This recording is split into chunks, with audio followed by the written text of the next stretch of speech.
Muhammad asyrafil mursalin wa ala alihi wa sahbihi ajma'in. Allahumma aghnina bil ilmi yanfa' bi nafsina wan nasi ajma'in wa zayyina bil hilmi wa akrimna bit taqwa wa jamilna bil afiyah, amma ba'du. Assalamualaikum warahmatullahi wabarakatuh. Tuan yang dirahmati Allah, yang berbahagia, jawatan kuasa surau dan juga pegawai surau. Alhamdulillah, syukur kita kepada Allah SWT, yang mana pada malam ini dapat kita meneruskan program seperti biasa, iaitu untuk berkongsi-kongsi, tuan-tuan. Berkongsi-kongsi ilmu yang kita ada. Mudah-mudahan ilmu yang kita kongsi ini besok, dengan ilmu itulah yang menjadi asbab kepada kita ganjarkan pahala oleh Allah, dan seterusnya kita masukkan ke dalam syurga Allah, insya-Allah. Baik tuan, sebenarnya biasa saya akan teruskan kuliah pada maghrib ini, iaitu berkenaan dengan madah saya lah, munakahat, yang mana saya katakan dahulu, tuan-tuan dah pandai-pandai semua, dah habis kitab munakahat, kita belajar beberapa tajuk tu, dan saya ambil beberapa kisah-kisah yang kita boleh ambil untuk jadikan pengajaran kita dalam ilmu perkahwinan ataupun ilmu munakahat, fiqh munakahat, insya-Allah. Baik, pada hari ini saya nak ambil sedikit cerita berkenaan dengan isteri Rasulullah sallallahu alaihi wasallam, yang mana Rasul sallallahu alaihi wasallam ini ada ulama kata isterinya 12, ada 13. Ada yang kata 13 tu termasuk dia punya budak sahaya. Sebahagiannya ialah Khadijah binti Khuwailid, kemudian Saudah, Zam'ah, kemudian Aisyah binti Abu Bakar, Hafsah binti Umar, Ummu Salamah, Ummu Habibah, kemudian Juwairiyah binti Haris. So hari ini saya nak sebut ataupun nak kongsi sedikit cerita berkenaan dengan perkahwinan Nabi sallallahu alaihi wasallam bersama Juwairiyah binti Haris ni. Macam mana dia berlaku. Baik tuan-tuan, ini kisah berkenaan dengan perkahwinan Nabi sallallahu alaihi wasallam dengan Juwairiyah tadi. Baik, jadi perkahwinan ini adalah suatu ibadah dalam Islam, sangat dianjurkan, kerana kita pun dah belajar bila orang berkahwin ini amalan pun berbeza. Berbeza orang bujang dengan orang berkahwin ni. Ada yang ada hadis Nabi sallallahu alaihi wasallam yang mengatakan, kata dia rakaatan minal muftazawij afdalu min sab'ina rak'atan minal a'rab. Apa maksud bahasa Melayu ni? Dia kata 2 rakaat orang yang berkahwin lebih afdal berbanding 70 rakaat orang yang bujang. Dia kata hadis lah. Ada juga yang mengatakan bahawa hadis ni dia kata dhaif. Tapi yang kita nak kongsi ni, maknanya perkahwinan ini sebenarnya adalah satu ibadah. Satu ibadah yang mana disebutkan oleh ulama, solat orang yang berkahwin itu adalah lebih baik daripada orang yang bujang. Baik. Jadi wanita yang paling bertuah di dunia ni adalah wanita yang berkahwin dengan Nabi sallallahu alaihi wasallam. Nabi Muhammad merupakan Rasulullah. Mana-mana wanita yang berkahwin dengan Rasulullah ini dipanggil sebagai ataupun digelar sebagai Ummul Mukminin. Dia menjadi Ummul Mukminin.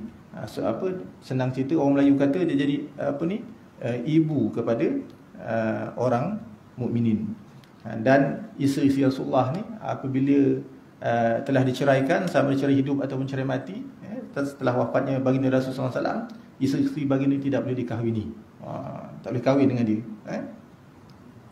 Baik. Jadi antara tujuan perkahwinan Nabi SAW tu yang ramai tadi, saya kata ada 12-13 ramai yang Nabi berkahwin ni, antara salah satunya ialah untuk mengangkat darjat wanita. Jadi Nabi SAW berkahwin dengan wanita tu, salah satu tujuannya ialah untuk mengangkat darjatnya. Sesiapa pun tidak boleh menandingi darjat tersebut, sekalipun wanita solehah yang ibadatnya hebat, puasanya setiap hari, zikirnya banyak, akhlaknya cantik, dan lain ibadah yang mampu dilakukannya. Maknanya perempuan ni macam mana bagus, baik sekalipun, dia takkan sama taraf dengan isteri Rasul sallallahu alaihi wasallam. Darjat ummul mukminin ataupun ibu orang-orang beriman adalah darjat yang tertinggi yang Allah berikan hanya kepada wanita yang menjadi isteri kepada baginda Rasul sallallahu alaihi wasallam. Jadi special lah. So ni hari tak adalah orang nak dapat berkahwin dengan baginda Rasul lagi Baik. Jadi Nabi sallallahu alaihi wasallam ini perkahwinan baginda ini adalah menjadi suatu petanda kebesaran Allah, kemudian menjadi pengajaran kepada umat manusia dan menjadi syariat kepada umatnya. Tetapi tuan-tuan kena ingat, Nabi SAW ni dia boleh berkahwin lebih dari 4 dalam satu masa, hanya untuk baginda Nabi SAW. Kita manusia biasa ni tak boleh. Di Indonesia pernah ada berita buat rumah besar macam istana, isteri dia Masya Allah lebih daripada isteri Nabi 13 orang. Tak salah saya 20 orang. Bilik, anak Masya Allah punya ramai. Dia buat macam istana, berpuluh bilik. Tapi panggil Pak Kiai lah kat Indonesia tu. Baik.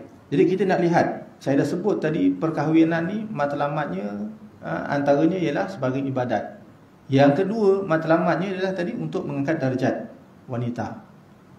Itu perkahwinan. Maknanya untuk memuliakan wanita. So orang perempuan ni kena bersyukur kepada Allah Subhanahu Taala, yang mana bila beliau ni seorang wanita itu dikahwini, sebenarnya dia mengangkat wanita tersebut, mengangkat darjatnya.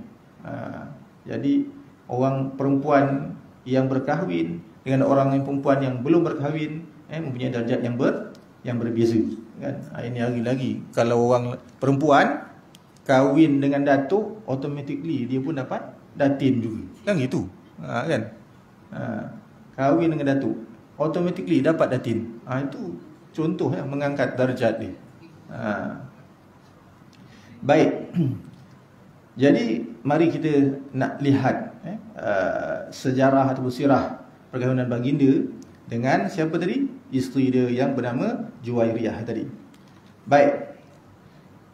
Sebenarnya Nabi SAW ini adalah seorang yang sangat anti dengan, ada seorang yang sangat anti dengan Rasulullah dan dengan perjuangan Nabi SAW dalam menegakkan agama Allah di bumi ini.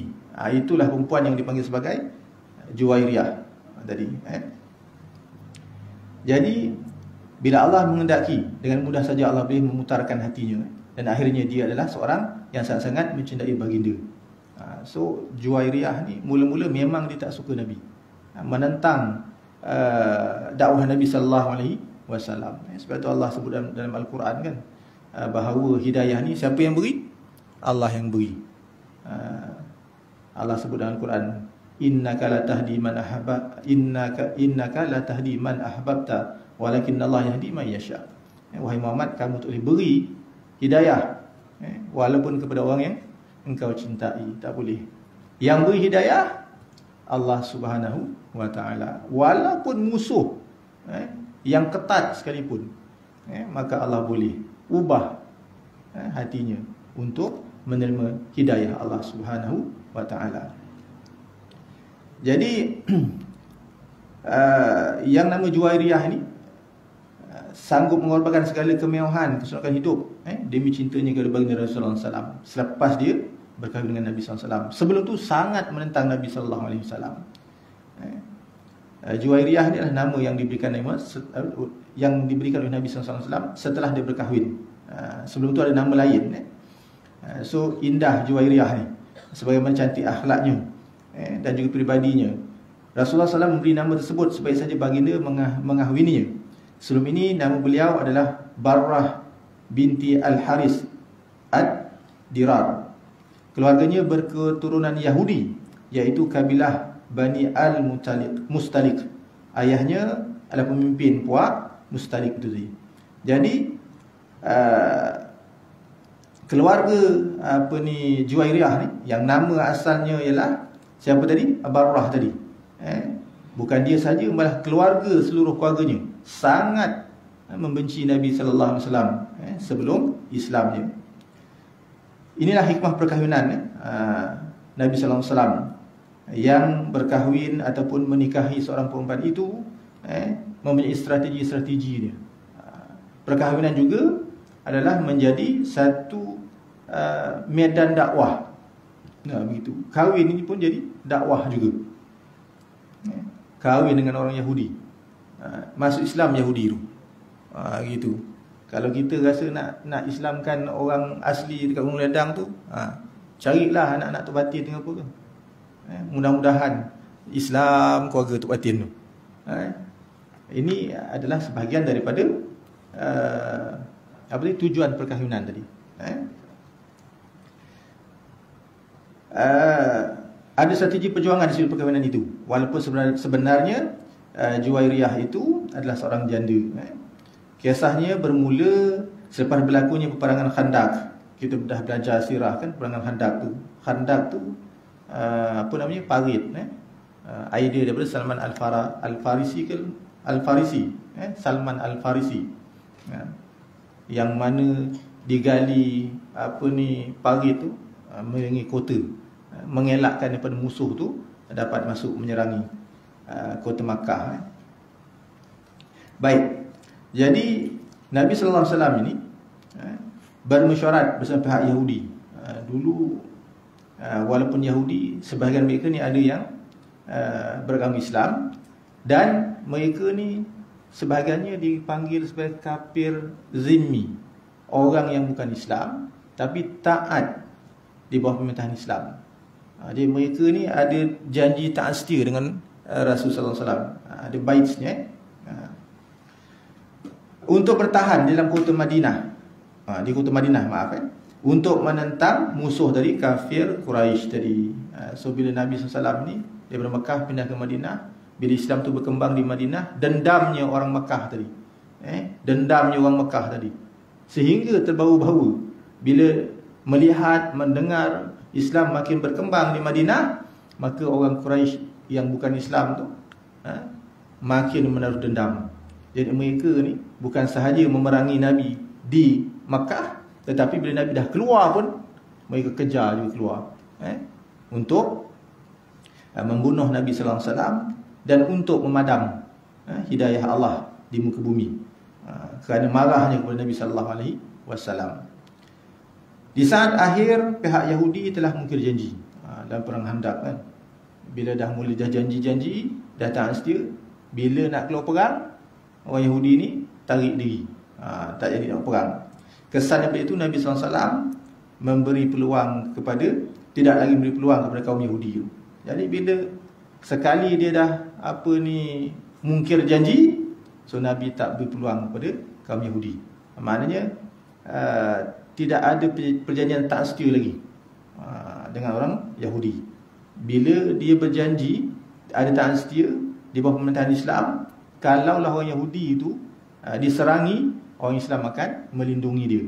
Begitu. Tetapi bila dah putus perjanjian tu, kalau berlaku perperangan ke dan sebagainya ke atas kaum Yahudi tu, maka orang Islam tidak akan membantu mereka, tak akan tolong mereka. Jadi peperangan berlaku di antara pihak muslimin dan kaum Yahudi daripada Bani Mustalik tadi. Berlaku peperangan, pergaduhan sebab mungkir janji tadi. Pihak Yahudi yang belot akhirnya kalah teruk. Ini cerita dia. Bila dah perang-perang sampai bawa berperang, kerana tak setia tadi. Jadi bila berperang orang Islam dengan kaum Yahudi Bani Mustalik tadi, maka Bani Mustalik itu kalah teruk. Termasuklah suami kepada Juwairiyah tadi. Mana ramai kalangan pemimpin daripada kaum Bani Mustalik ni yang gugur mati, termasuklah suami kepada Juwairiyah tadi, yang sebelum Islam namanya siapa tadi? Barrah tadi. Barrah binti Al-Haris tadi. Dan Juwairiyah sendiri menjadi tawanan perang.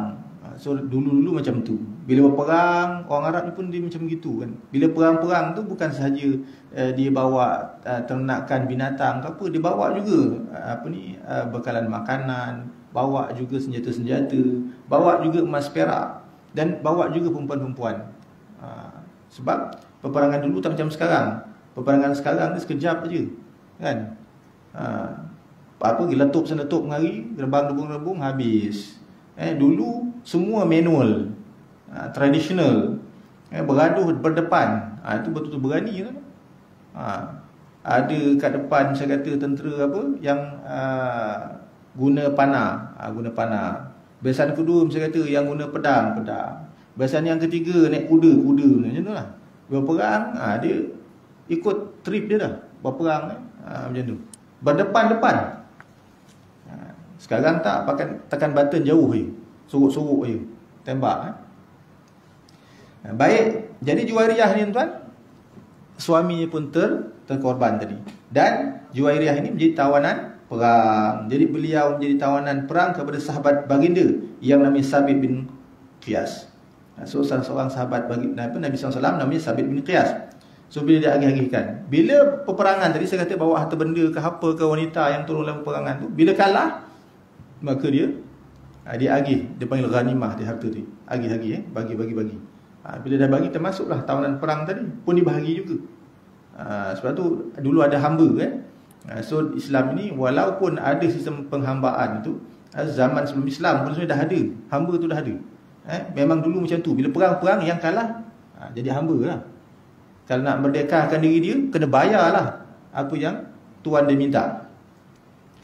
Jadi sahabat baginda Nabi yang namanya Sabit bin Qiyas ni dapat Juwairiyah tadi. Begitu juga tawanan yang lain telah pun diagihkan menjadi tawanan kepada umat Islam, termasuklah harta ghanimah ataupun harta rampasan dalam peperangan tadi. Jadi menyedari yang dirinya telah jatuh ke tangan musuh, maka Barrah tadi ataupun Juwairiyah tadi mengambil keputusan untuk menebus dirinya.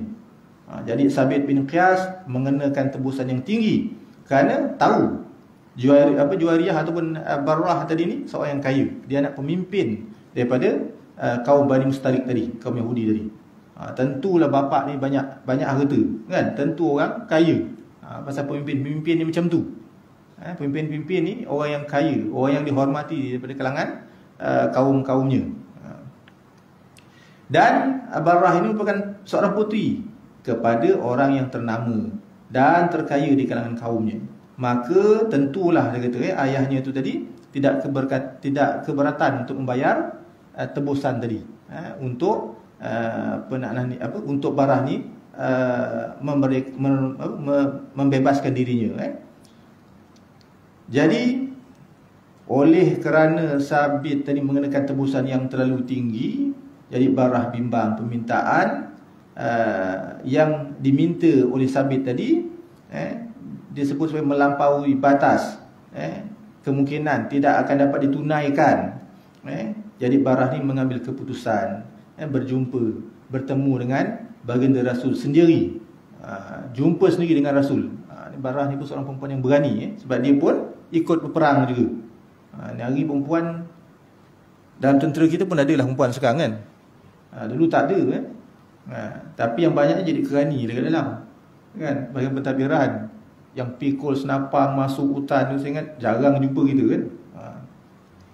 Ini orang dulu perempuan sendiri pun berperang juga, pegang pedang juga. Hebat dia. Baik. Jadi apa katanya, ya Rasulullah, saya adalah Barrah binti Al-Haris bin Dirar, anak kepada penghulu kaumku, Bani Mustalik tadi kan. Tujuan kedatangan saya ini sebagaimana yang tuan ketahui, bahawa saya ini telah menjadi bahagian Sabit bin Qais tadi kata. Tetapi saya telah diberikan kesempatan untuk menebus diri saya dengan bayaran sebanyak 9 uqiyah. Satu uqiyah itu bersamaan dengan 1,5 tahil emas. Banyak tuan-tuan tahil tu banyak tu. Kita sekarang pakai gram-gram je kan. 1 gram, 2 gram. Alah, sikit, ringan ni kan. Dia pakai tahil-tahil ni banyak ni. Saya ingat tahil-tahil dekat kati juga kan. 1 kati, 2 kati ni banyak. Kalau minta emas 1 kati nak bagi macam mana? Jadi sekarang saya datang kepada Tuan, bermohon agar Tuan membantu saya dalam hal ini, agar dengan itu saya dapat melepaskan diri saya dari penghambaan ini. Katanya dengan bersungguh-sungguh. Jadi Rasulullah SAW diam seketika, baginda mengamati ucapan Barrah tu, sambil baginda berfikir. Barrah putri pemimpin Bani Mustalik tadi, diam bila melihat Rasulullah menundukkan kepalanya. Apa yang difikir dan disedihkan oleh baginda. Hati Barrah bertanya-tanya. Jadi Barrah ni pun tertanya-tanya. Nabi tengok, tunduk, diam. Adakah Nabi ni dapat menunaikan permintaan dia, dapat tolong dia, atau macam mana? Dia sebentar kemudian baginda Nabi SAW mengangkat kepalanya dan memandang ke Barrah yang sedang dia membatu di hadapan baginda. Rasulullah SAW dengan nada lembut berkata, adakah mahu bagimu yang lebih baik daripada yang kamu minta itu? Tanya Rasulullah. Nabi tanya, adakah engkau nak lebih baik daripada apa yang kau minta? Engkau nak tak tolong aja, bebaskan diri, bantu. Mungkin kurangkan nilai untuk tebus diri tadi, kan? Jadi Nabi tanya, nak lebih baik tak daripada itu? Apa lagi ya Rasulullah? Barrah lantas bertanya. Apa Nabi kata? Biarlah aku bayarkan tebusan dirimu yang diwajibkan oleh Sabit bin Qais tadi. Kemudian aku kahwini engkau. Rasulullah berterus terang. So Nabi kata gitu. Mengakhiri ucapan baginda dengan spontan, Barrah menjawab, baiklah ya Rasulullah, aku setuju. Walaupun dia mula-mula memang sangat geram, marah Rasulullah, sanggup berperang dengan Rasulullah tu. Bila dah ditawan, jadi Rasulullah offer macam tu. Apa dia kata? Baiklah. Dia setuju. Rasulullah menepati janjinya. Jadi Nabi SAW ni membayar wang tebusan sebanyak yang dipinta oleh Sabit dan mengahwini Barrah. Barrah bukan lagi seorang hamba, tetapi darjatnya telah naik ke taraf Ummu Mukminin. Jadi Ummu Mukminin sejak itu namanya ditukar oleh baginda daripada Barrah tadi kepada Juwairiyah, ditukar. Rasulullah SAW bersabda, dunia adalah sebaik-baik tempat, dan sebaik-baik tempat di dalam dunia adalah wanita yang solehah. Jadi mula-mula dia sangat marah, benci, tak suka dengan Nabi SAW. Bila berperang, kalah, sanggup perang tu lawan baginda Nabi, kerana tak sukanya baginda Nabi dan juga keluarga dia. Tapi bila berlaku perangan dan kalah, bila Rasulullah offer dia untuk membebaskan diri dia dan menjadi isteri kepada baginda Rasulullah SAW, dia bersetuju. Kita pun macam tu kadang-kadang kan. Dengan lelaki ni, kadang orang perempuan ni marah, tak suka kan. Saya ingatlah makcik saya dulu pergi kerja lalu kat jalan, adalah seorang mamat ni duduk, dia kerja tu depan pejabat telekom kat Tangkap. Lalu lalang budak lelaki dengki dia, kacau dia. Dia balik tu, menyampah betul aku tu. Dah mukanya rupa Jawa betul. Dia kata, marah betul aku, tak suka betul, usik. Tapi yang Jawa ni berani masuk datang Minang. Benci ni, dah 3-4 anak besar-besar dah. Benci kan Nabi kata, kalau kita benci seorang tu, janganlah kita melampaui bencinya, kerana satu hari nanti mungkin kita akan mengasihinya. Maksudnya di situ kan. Kalau kita sayang pun seorang tu, jangan terlalu sayang 100%, habis 200% sayang sangat, kerana satu hari nanti mungkin kamu akan membencinya. Jadi berpada-pada begitu. Jadi ini peristiwa perkahwinan antara Nabi dengan Juwairiyah tadi. Jadi bila dia seorang anak pemimpin besar kan, anak pemimpin besar, tiba-tiba jatuh jadi hamba, akan mengaibkan dia. Jadi Nabi SAW ni bila dia berkahwin dengan Juwairiyah tadi, dia mengangkat status Juwairiyah daripada hamba, mengangkat statusnya kepada Ummul Mukminin. Sebab paling besar pangkat wanita adalah Ummul Mukminin. Jadi berita perkahwinan Nabi SAW tadi dengan Juwairiyah cepat tersebar kepada umum. Tidak ada seorang pun tahu tentang perkahwinan itu. Tak ada seorang pun yang tak tahu tentang perkahwinan itu. Ada yang dengar dengan perasaan gembira, bersyukur, dan ada yang mendengarnya dengan perasaan berbuku di hati dan dendam. Tapi isteri baginda Nabi ni, dia tak berdendam, tak berbuku hati yang lainnya. Ini hebat isteri Nabi SAW ni. Dengar lelaki dia kahwin lagi, alhamdulillah, tak apa. Agak-agak kita kalau suami kita dengar kahwin lagi, terbang puyuk UFO. Abang jangan balik lagi rumah ni tu. Padahal rumah tu lelaki dia yang beli. Itu masyarakat kita yang berlaku biasanya kan. Sebab tu orang lelaki ni pun bila nak kahwin lagi dah sorok-sorok dah, kan. Pergi lari kat Thailand, nikah kat Thailand. Saya ada seorang hamba Allah perempuan ni telefon saya, minta tolong, ustaz, kenapa saya ni nak kahwin baru? Kenapa? Masalahnya saya ni sebelum nak kahwin ni, saya dah kahwin. Kenapa? Saya kahwin ni dekat Thailand. Lepas tu tak sempat nak daftar kat Malaysia, dah kena cerai. Ni kacau. Susah tuan-tuan. Ni susah macam ni. Jadi kahwin dekat Thailand, awak balik ke Malaysia, awak kena daftar segera. Bila tak daftar segera, tak ada dokumen yang sahih, awak sah kat Thailand je lah, kat sini tak sah. Gitu. Jadi bila belum didaftarkan, tiba-tiba diceraikan pula. Ini yang masalah.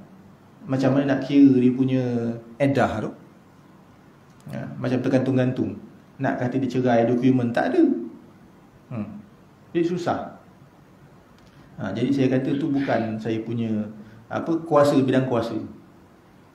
Beri je nombor telefon Pak Kadi, yang pergi dia Pak Kadi, settlekan Pak Kadi macam mana. Susah tu. Jadi jangan main-main, perkahwinan yang main-main. Sebab dia ni bukan sahaja berkaitan dengan halal haram, lelaki dan wanita. Dia juga kaitan dengan pusaka lah, kaitan dengan waris lah, kaitan dengan ibadah lah dan sebagainya, keturunannya lah. Masalah kalau kita macam tu. Jadi kalau nak kahwin, kahwin tu betul, tuan. Jangan main. Ni hari pun kalau takut nak cakap dengan isteri kita nak kahwin baru, tak apa. Kerajaan dah luluskan ni hari kan. Kalau lelaki nak kahwin lagi, tak perlu minta kebenaran isteri kan. Cuma pasang lawyer je lah. Pasang lawyer, tak payah isteri tanda tangan dengan apa ke. Tapi lawyer cakap, kawan saya dia kahwin macam tu lah. Tapi lawyer kata, aku boleh tolong lah, beri RM5,000, aku settlekan A to Z. Lepas kahwin, tapi lepas nikah, engkau punya pasal. Engkau nak beritahu bini kau pandai-pandai lah nak beritahu macam mana. Aku tak tahu tu. Aku tahu sampai kau nikah aja. Lepas tu nak tahu bini dah, nak beritahu bini dah kahwin dah susah. Sebab tu itu hari saya dengar ada ustaz tu, viral selalu. Dia cerita apa, orang lelaki ni nak kena berani. Orang lelaki ni dia takut dia. Kalau betul berani, ikut aku, dia niat. Macam niat, ikut aku ramai. Sahaja aku, ramai ikut. Sahaja aku nak kahwin lagi, tu diam. Jemaah masa pergi ceramah, jemaah ni diam ni. Baru cakap saja aku nak kahwin lagi, tak berani, diam ni. Takut dia tu, tak cakap, tak dengar suara dia. Jadi perkahwinan ni bukan main-main, tuan-tuan. Kadang-kadang cakap-cakap, jangan main-main dengan perkahwinan. Bukan senang. Baik, jadi tujuan perkahwinan tersebut tadi adalah sebagai satu jalan dakwah. Jadi Nabi SAW ni berkahwin dengan Juwairiyah tadi. Jadi Islam Juwairiyah tadi. Kemudian apa yang berlaku?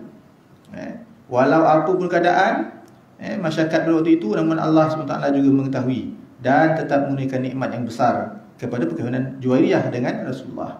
Sebab tu orang sekarang kata rezeki tak salah alamat, kata begitu juga jodoh tu dia kata tak salah address, dia kata. Walaupun kadang-kadang kat sekolah bercinta tak jadi kahwin ni, kan, kahwin orang lain masing-masing. Dia dah tua-tua jumpa semula, tanya, engkau solo, aku pun solo, kahwin semula. Saya atuk saya macam tu. Atuk saya masa muda-muda tu bercinta, berkawan, tiba-tiba masing-masing kahwin dengan orang lain. Lepas tu dua-dua mati, seorang mati isteri, seorang mati suami. Pergi masjid. Yang lelaki ni jadi pak imam kat masjid, yang perempuan ni jadi jemaahnya. Lama-lama tengok pergi masjid, dulu muda-muda dulu kita bercinta, dulu berkawan dulu. Sekarang kau dah tak ada laki, aku dah tak ada bini dia. Kita kahwin lah. Dia pun kata, baik ikut lah yang baik tu. Anak dia pun setuju.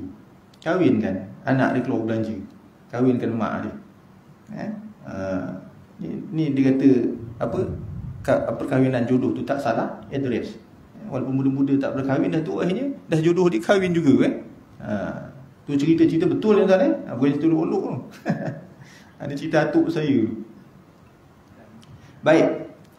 Jadi dengan perkahwinan Juwairiyah dengan baginda Nabi SAW ni, apa yang berlaku? Kaum muslimin yang menawan keturunan Bani Mustalik. Jadi bila berperang tadi, dah kalah tadi, orang Islam sebagainya dah ambil kaum-kaum Bani Mustalik sebagai hamba dia tadi. Dan ada pula saudara mara kepada Juwairiyah tadi.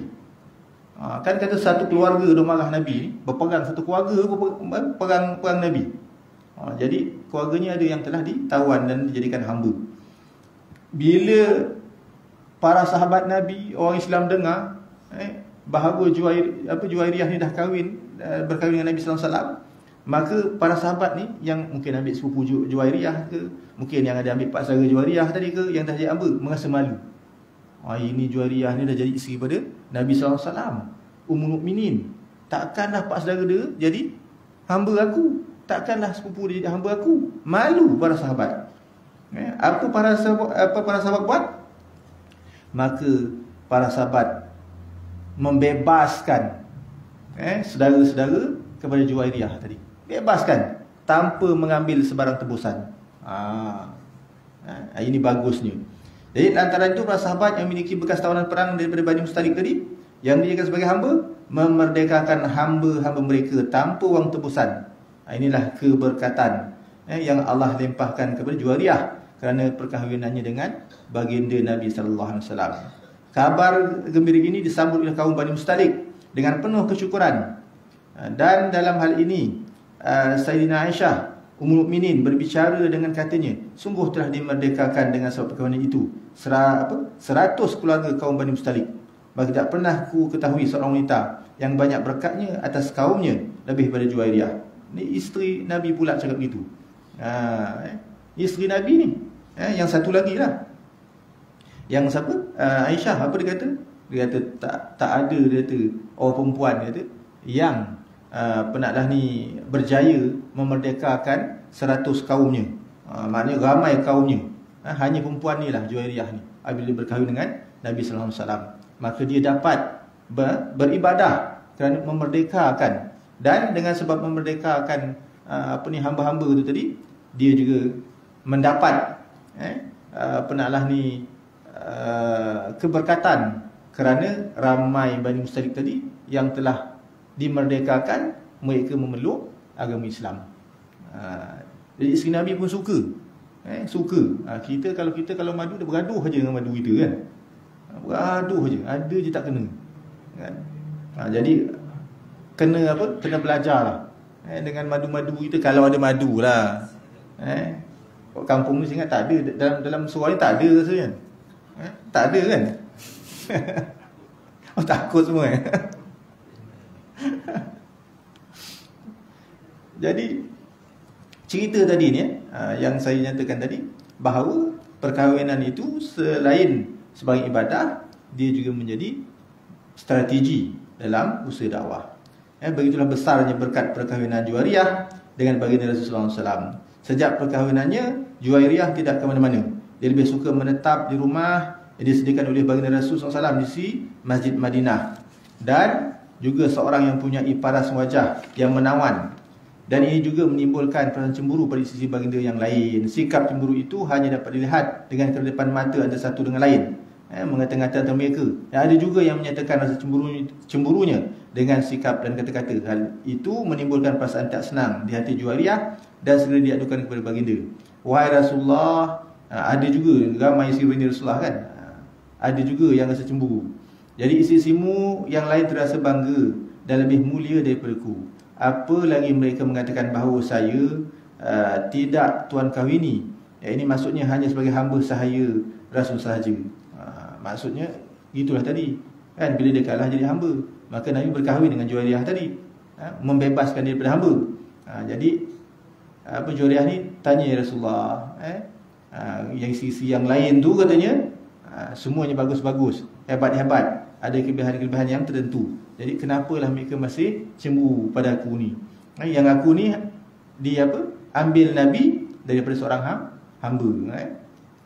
Jadi bila mendengar aduan tu, Rasulullah SAW tidak senang. Tidak senang melihat ragam isteri-isterinya. Yang lebih bagi dia tersinggung bila mengatakan Juwairiyah hanya sebagai hamba sahayanya. Jadi Nabi SAW berkata, wahai Juwairiyah, bukankah aku telah memberimu mahar yang mahal, yang telah memerdekakan 40 orang daripada kaum. Jadi baginda ni keluar mahar yang tinggi kan. Maknanya mahar ini adalah sebagai suatu pemberian suami kepada isteri mengikut dia punya darjat isteri tu. Kan kita belajar yang lepas mahar musamma, mahar sil. Ucapan itu membuatkan hati Juwairiyah gembira, tidak lagi merontak. Dia dapat mententeramkan hatinya, membuat kebaikan dari sisi Rasulullah yang lain. Jadi walaupun di sisi yang lain tu ada yang tak sebulu dengan dia, tapi dia buat kebaikan ke atas sisi baginda yang lainnya. Baik, dan itulah sifat yang ada pada diri isteri yang barakah ini setelah diberi penawar oleh baginda Rasulullah SAW. Setelah Rasulullah SAW wafat, Juwairiyah tetap teguh imannya dan semakin hampir di sisi Allah. Baki usianya yang sedikit itu, sejak kewafatan Rasul telah dihabiskan untuk berdamping dengan Allah. Tiada siapa lagi yang aku cintai selepas Rasulullah, hanya Allah jua yang akan mematikan aku pada bila masa. Dan aku ini menanti kehadiranmu untuk membawa aku bersamamu di alam yang lebih indah. Itulah bisikan hati Juwairiyah dalam menghabiskan hidupnya beribadah kepada Allah. Juwairiyah seorang perawi hadis selain daripada Aisyah Ummul Mukminin. So Juwairiyah ni hidup bersama dengan baginda Nabi. Jadi dia juga antara orang yang mengeluarkan hadis di samping Aisyah. Terutamanya yang berhubung rapat dengan masalah hukum syariat. Di antara beberapa masalah yang diriwayatkan dari Rasulullah, iaitu pernah Rasulullah SAW masuk ke rumahku dan didapatinya aku sedang berpuasa, iaitu puasa sunat. Kemudian Rasulullah bertanya kepadaku, adalah kemarin engkau berpuasa? Tidak, jawabku. Kemudian Rasul bertanya lagi, adakah esok nanti engkau mahu berpuasa? Tidak, jawabku lagi. Lantas Rasulullah bersabda, kalau demikian berbukalah. Pada suatu masa yang lain Rasulullah datang ke rumahku lalu bertanya kepadaku, apakah engkau punya makanan? Aku menjawab, tidak ada ya Rasulullah, kecuali tulang kambing yang diberikan menantumu yang berasal dari sedekah. Baginda bersabda, hidangkanlah kepadaku, kerana hukum sedekah telah hilang dan ia menjadi halal bagi kita. Azan dulu kan?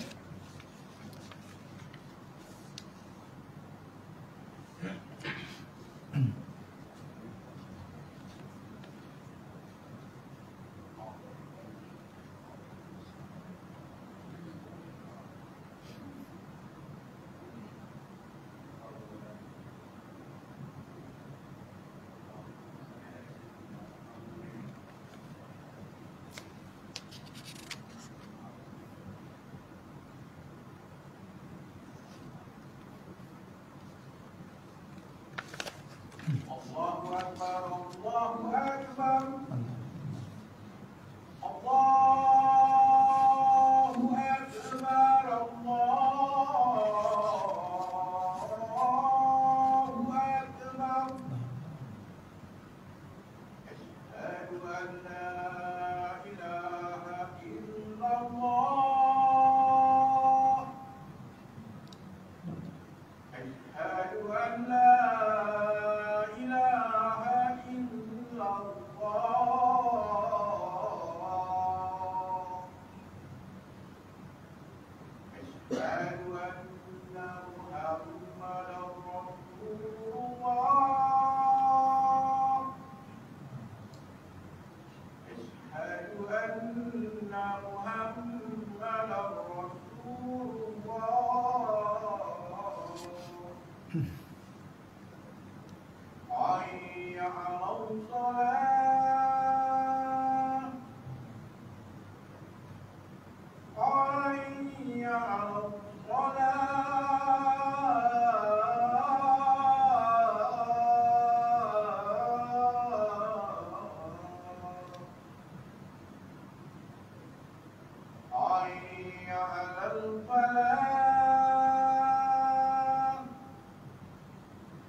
La ilaha illallah. Allahumma salli Allahumma rabb hadhihi da'wah wa ba'athna rahim. Alhamdulillah tuan. Sedikit lagi Baik. Berkenaan dengan apa isteri baginda yang namanya Juwairiyah tadi Jadi Juwairiyah ni meninggal dunia pada tahun 50 Hijrah Ketika itu zaman pemerintahan Khalifah Muawiyah dan usianya 65 tahun. Dia sepanjang hayatnya selepas wafat baginda Nabi SAW, Juwairiyah ini menjadi guru kepada masyarakatnya.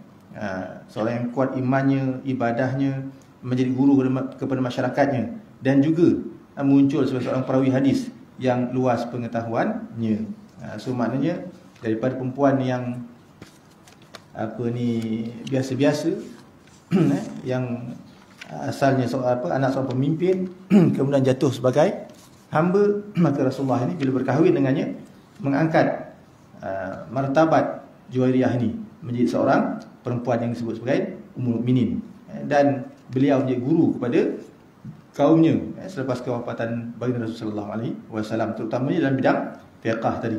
Jadi kita ni nak ikut macam tu, ikut isi-isi baginda Nabi SAW, yang mana dalam kehidupan kita tuan-tuan, elakkan permusuhan, elakkan persekentaan, dan menjadilah orang yang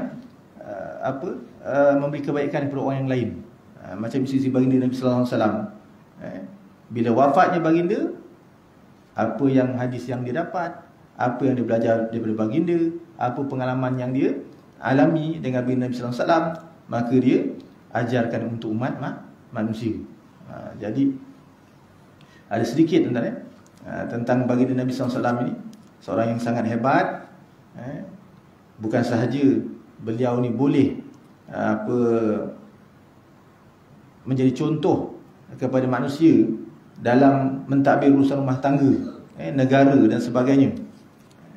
Jadi saya kira lah kita ni menjadikan baginda Nabi SAW ni sebagai contoh yang terbaik.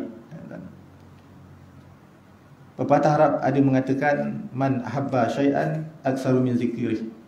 Apa kata dia? Siapa yang dia kata mencintai sesuatu, pastilah ia banyak menyebutnya. Jadi Nabi SAW ini sebagai manusia yang menjadi contoh teladan yang paling utama daripada kalangan manusia, patut kita hari ini berusaha untuk mengamalkan apa yang Nabi tunjulkan dalam alam perkahwinan. Contohnya yang kita sebutkan tadi, yang mana baginda berkahwin tu bukanlah kerana seronok-seronok baginda saja, tapi antaranya dengan perkahwinan baginda Nabi SAW itu dapat memberi manfaat kepada banyak orang. Berkahwin dengan Juwairiyah tadi. Jadi kaum Juwairiyah daripada bukan Islam jadi Islam. Juwairiyah daripada sangat benci kepada Nabi, memusuhi Nabi, akhirnya menjadi perempuan yang setia kepada Nabi, dan akhirnya menjadi penyebar pula kepada agama Islam, dan juga perawi kepada hadis-hadis Nabi sallallahu alaihi wasallam. Itu kehebatan baginda Nabi sallallahu alaihi wasallam. Jadi tuan-tuan, sedikit pengajaran yang kita boleh ambil daripada sikap Nabi sallallahu alaihi wasallam tadi. Antaranya Nabi sallallahu alaihi wasallam ni seorang yang sangat baik dengan ahlinya, termasuklah isteri-isteri baginda Nabi sallallahu alaihi wasallam. Saya nak sebut sikit tuan, sikit 3-4 minit ni. Yang mana baginda sallallahu alaihi wasallam ni dalam rumah tangganya, kenapa perempuan-perempuan yang menjadi ummul mukminin yang bila berkahwin dengan Nabi sallallahu alaihi wasallam menjadi perempuan yang sangat taat dengan Nabi sallallahu alaihi wasallam, dan apa sahaja yang berlaku permasalahan dalam rumah tangga baginda dapat diselesaikan dengan cara yang sangat baik. Kenapa begitu? Kerana Nabi seorang suami. Sebab itu disebut ar-rijal qawamun 'alan nisa. Jadi Nabi ini dia menjadi pemimpin kepada isteri-isterinya. Apa sikap yang baginda bawa yang boleh mendidik isteri-isterinya menjadi seorang perempuan yang solehah tadi. Antaranya baginda Nabi SAW ini pernah diceritakan daripada Aisyah, aku pernah mandi bersama Rasulullah dari satu bekas, dan baginda mendahului aku mengambil air di bekas tersebut, sehingga aku katakan, sisakanlah untukku, sedang keduanya dalam keadaan junub. Hadis Muslim. Ini daripada Aisyah yang mengatakan bahawa baginda sallallahu alaihi wasallam ini walaupun dia tegas dalam peperangan, tetapi mempunyai sikap yang sangat lembut, romantis, mandi bersama dengan isterinya. Dia tuan perempuan, walaupun aku dah tua dah ustaz, umur dah 60 tahun dah, nak mandi sama-sama, alahai. Alahai. Jangan tuan-tuan dah makin tua makin nak jaga kesihatan. Mandi kalau boleh mandilah. Abang jiguskan adik, adik jiguskan abang.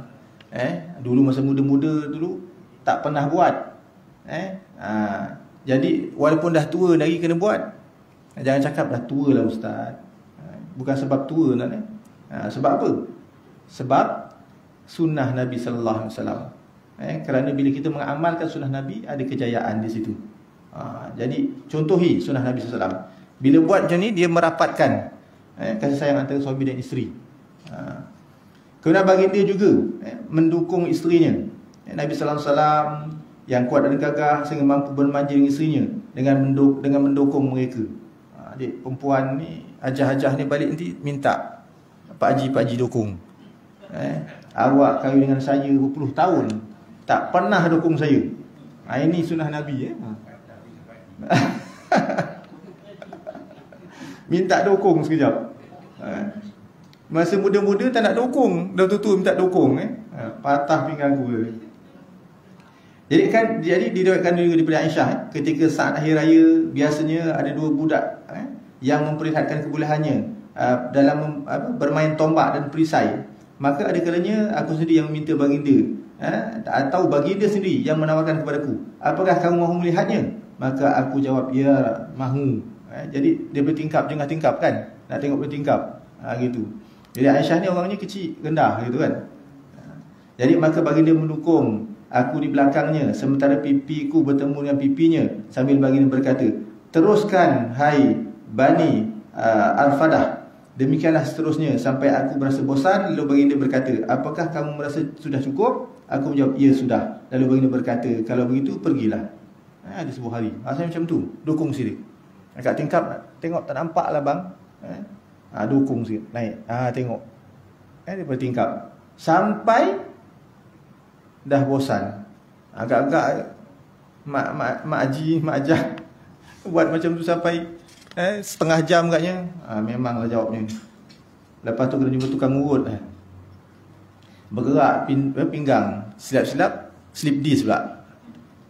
Kan baginda juga menyantuni isterinya dengan baik apabila disapa.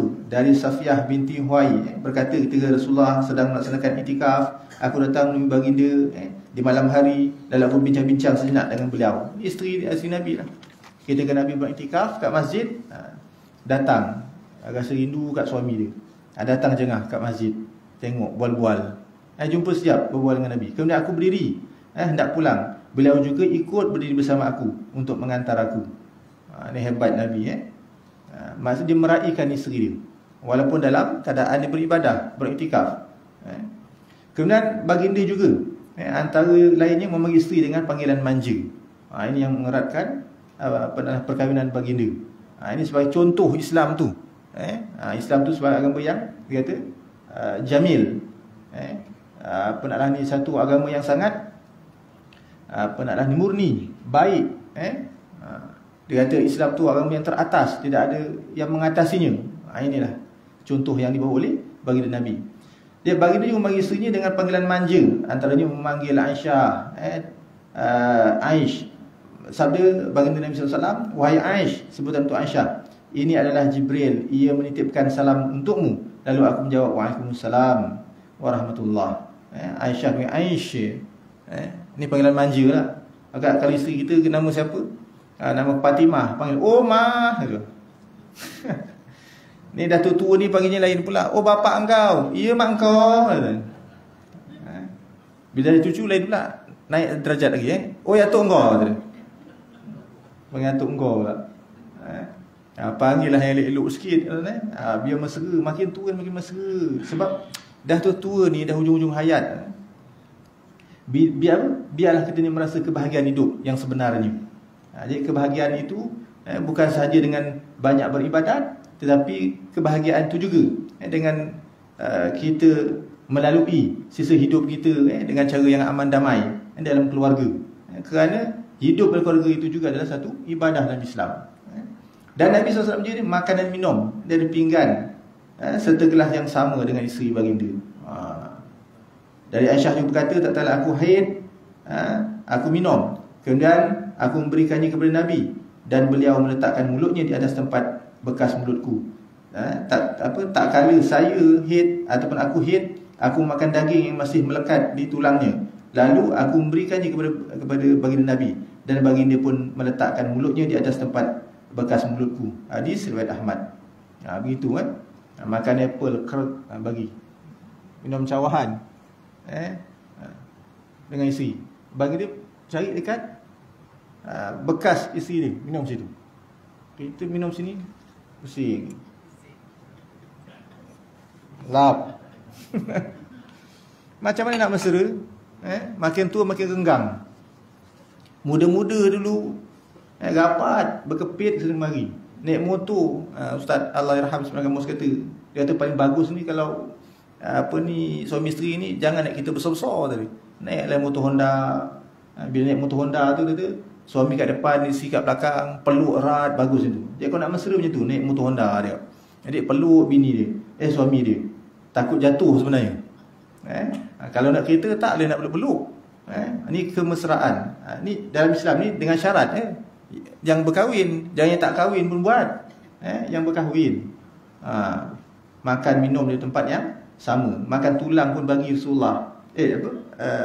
Aisyah tadi bagi Rasulullah, lebih makan dia. Yang ada lagi lah, Rasul pun ambil makan kat tempat yang sama. Hebatnya tuan. Baik, jadi kasih baginda bukan hanya daripada percakapan, tapi sehinggalah perbuatan baginda. Dan ada kalanya Rasulullah ni meletakkan kepalanya di atas pangkuan isterinya. Ni ada hadis juga tak?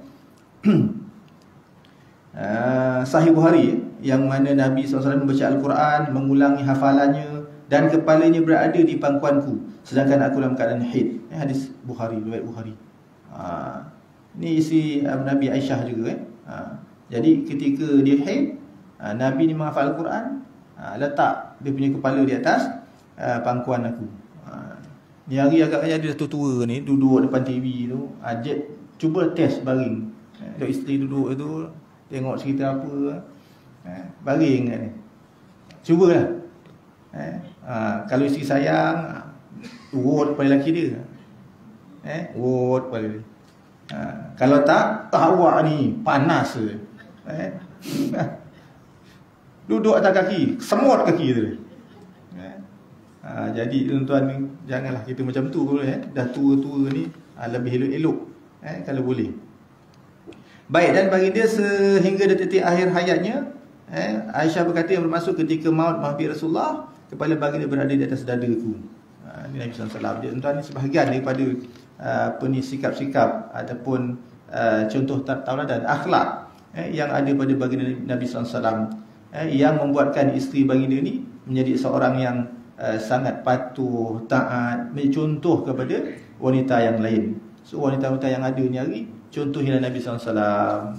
Nak romantik-romantik, ikutlah Nabi SAW. Nak hubungan perkahwinan tu bagus, ikutlah Nabi SAW. Janganlah ikut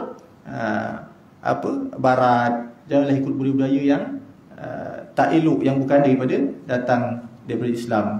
Jadi Islam ni satu agama yang Allah berjaminan. Islam asal perkataan salam, selamat. Kemudian salam tu nama Allah. Hebatnya Islam tu. So kalau kita ikut Islam, insya-Allah kita akan selamat dunia dan akhirat. Jadi tuan-tuan, sedikit perkongsian ini mudah-mudahan dapat membantu saya dan juga tuan-tuan, walaupun kita dah hujung-hujung usia, tuan-tuan, jangan tak buat macam berbau kahwin dulu.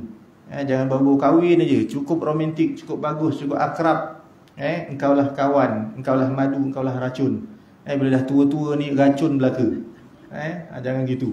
Jadi mudah-mudahan kalau kita renggang, kita jadi rapat. Kalau kita bermusuh, kita jadi sahabat yang akrab antara suami dan isteri, yang akan menjadi contoh kepada anak-anak cucu kita. Wallahualam. Kita akhiri dengan zikir kafarah dan surah subhanakallahumma wa bihamdika asyhadu an la ilaha illa anta astaghfiruka wa atubu ilaik. Bismillahirrahmanirrahim. Wal 'asr innal insana lafi khusr illa alladziina aamanu wa 'amilus shalihat wa tawassaw bil haqq wa tawassaw bis sabr. Sadaqallahul azim. Assalamualaikum warahmatullahi wabarakatuh.